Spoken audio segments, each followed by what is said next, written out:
তাওহীদ। এই তাওহীদের দুইটা রকম, কয়টা রকম? দুইটা পিলার। আল্লাহ তাআলা বলছেন ফামাই ইয়াকফুর বিত-তাগুত, সুতরাং যে ব্যক্তি তাগুতকে কুফর করলো, প্রত্যাখ্যান করলো, বর্জন করলো, ইয়াকফুর কুফর করলো, এরপরে বলছেন ওয়া ইউমিন বিল্লাহি, আল্লাহর উপর ঈমান আনলো। এই কয়টা কাজ হলো? দুইটা। একটা কাজ কি? কুফর বিত-তাগুত। দুই নম্বর কাজ কি? ঈমান বিল্লাহ। এই দুইটা কাজ দিয়ে করলো। তাহলে প্রথমে কুফর বিত-তাগুত, তাগুতকে বর্জন করা, এরপরে ঈমান বিল্লাহ, আল্লাহর উপর ঈমান আনা। এই দুইটা রকম যে ব্যক্তি পূরণ করলো, এই দুইটা পিলার যে ব্যক্তি নিজের আকীদার উপর গাড়লো, আল্লাহ তাআলা বলছেন ফাকাদ ইসতামসাকা বিল উরওয়াতিল উসকা, সে ব্যক্তি শক্তভাবে ধরলো মজবুত শক্ত হাতলকে।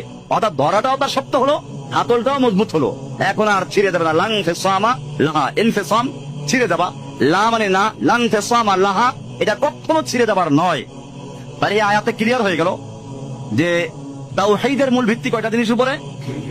একটা হচ্ছে কুফর বিত-তাগুত, আরেকটা কি? ঈমান বিল্লাহ।